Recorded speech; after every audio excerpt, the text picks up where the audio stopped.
The North Carolina Marine Patrol is the agency that enforces coastal, recreational, and commercial fishing regulations of the state. I work District 1. District 1 is the northernmost district in the area, up along the Virginia line down through Pamlico Sound, Albemarle Sound, Croatan Sound, and Atlantic Ocean. District 2 is in the central part of the state.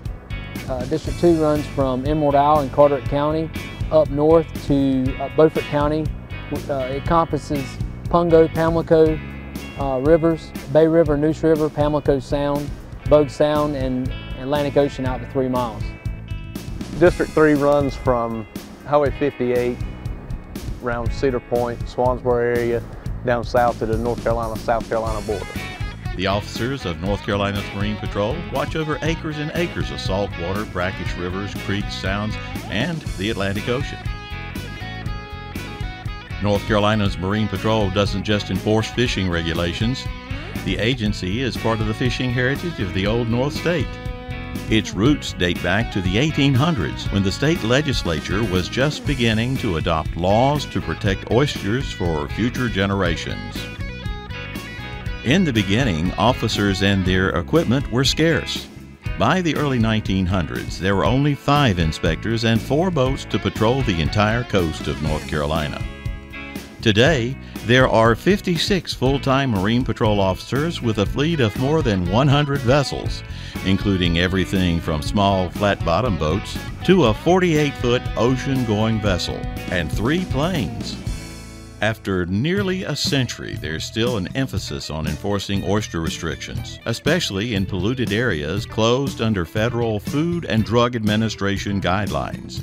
But with the growth of commercial and recreational fisheries, officers must now keep up with a growing number of state and federal fishing regulations, from shrimp trawl requirements to gill net restrictions, to hook and line size and bag limits that have become necessary over the years. We have an incredible wealth of marine resources in North Carolina. The waters offshore North Carolina are where the cold waters of the Labrador Current come down and interact with the warm waters going north from the Gulf Stream.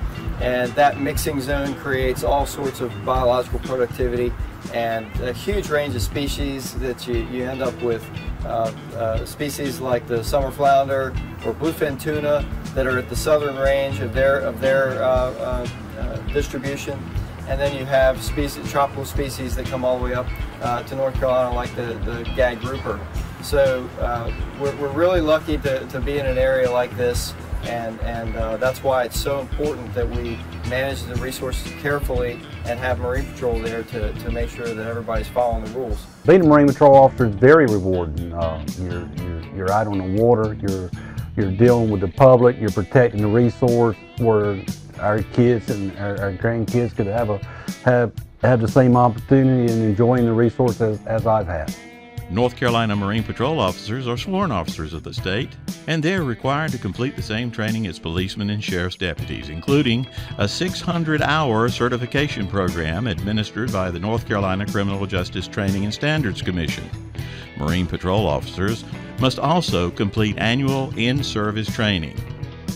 Even with all those requirements, Marine Patrol officer candidates go through a rigorous 12-week field training program where they receive specialized instruction on fishing regulations, boat handling, officer safety, gear and species identification, license requirements, and more. While this training is important, Marine Patrol officers could not do their jobs without the right transportation and equipment. Small boats are great for going inshore, checking recreational boats, checking clammers, oystermen. The larger boats are great for offshore. They can check shrimp trawlers. The Marine Patrol also has an aircraft. It patrols anywhere from the Virginia line to the South Carolina line. Usually when the aircraft's up in the air, we have another officer in a vessel. The aircraft spots a shrimp trawler that might be in a no trawl zone. They will communicate, and then we will do an inspection. Each officer is assigned specific equipment to meet the needs of their job locations and duties. For instance, an officer who patrols the expansive Pamlico Sound will need a larger vessel than one patrolling the Cape Fear River. And since some of those officers are responsible for a combination of areas, they need a variety of vessels to perform their duties. North Carolina's Marine Patrol has jurisdiction throughout the entire state to make sure the distribution of seafood remains safe for your table. Most efforts, though, are concentrated along coastal areas from Virginia to South Carolina. To make their jobs more manageable, Marine Patrol officers are assigned to one of 3 districts in the state: Northern, Central, and Southern. Each district is distinctly different in its makeup of fishermen and their catch. Officers become familiar with the people in their districts and become a part of their communities. We're actually stationed at our homes. We don't work out of an office like some typical law enforcement agencies. So we have an area that we're in charge of, and we basically integrate into the communities that we're assigned to, and we're part of the community just like they are. A lot of my commercial guys, their kids go to the same school as my kids. We see each other at functions, and you develop a rapport with these people where they can trust you to give them the correct answer. They trust you to call you if there's a violation or if they got a problem. When you build that rapport with them, they feel comfortable interacting with you. Each Marine Patrol officer is skilled in the art of investigation and thereby is his or her own detective. I watched a guy for 5 days and trying to get his ins and outs of what he was doing, and end up having a guy in a boat across the river, and we sat down the road and ended up meeting him at the perfect time and seizing a large quantity of striped bass.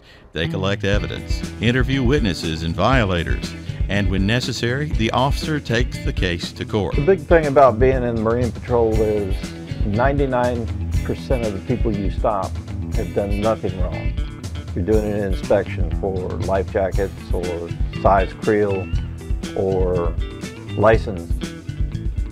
Whereas in general law enforcement, when an officer makes a stop then, he's already got probable cause. You've already violated the law in one way or another.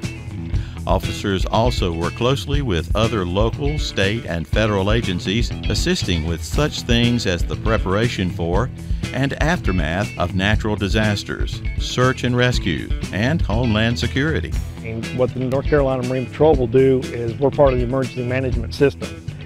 And what happens with that, when that is operational, we have a representative that goes to Raleigh or calls into Raleigh headquarters to assist with evacuations or medical needs or anything else security-wise for the citizens of North Carolina. Of course, there's more to being a Marine Patrol officer than writing tickets. We routinely get calls in the spring and early summer. Commercial and recreational trawl netters like for us to come out, measure their tail bags, make sure their bycatch reduction devices are in the proper placement, so that we get on top of an issue before it becomes an issue when they're actually engaged in fishing. We do get information from the public and treat every complaint and investigate each complaint. We're also looking for contacts with the public to educate them, make sure that everyone's following the regulations put out. The Marine Patrol also does night patrol as well. We use a variety of equipment for that, such as different boats as well, unmarked boats. We use night vision. On a typical day of patrolling, and just like in my area in District 1, you'd be looking for recreational fishermen. You would speak with them, check the catch, make sure they're applying with all regulations as far as size and creel, making sure they have fish that they're allowed to have and that they meet their size requirements. My story is different than most other officers who work here. I became interested in the marine fisheries from back when they used to set a tent up at the state fair. So as a 16-year-old young man, I went to the tent for the first time, and that was my first experience with the officers. They had aquariums set up, and they were very professional, and they spent a lot of time talking with me, and they answered all my questions. I was probably a pest and a pain, but they were very patient with me, and I was really impressed that the professionalism that they have, so much so that I thought that, you know, when I grew up per se, that's something I thought I'd want to do. It took a little over 20 years for me to move from one career to the other, and I finally ended up where I always wanted to be, right here with the fisheries. At the end of the day, you're still dealing with people and treating people right, and it's very important. We're out all day, all times of the day and night, all different types of weather. You're pretty well subject to anything that comes up while you're out there. We enforce resource violations as our primary function. We are in boats, vehicles. From time to time you may be in a plane. We have a 48-foot patrol boat. You may be in the ocean, you may be in the sound, you may be in a creek. You just really never know where you'll be. I've been with the division for 27 years, and I enjoy it today as much as I did the day they hired me. It's one of the best jobs in the state by far.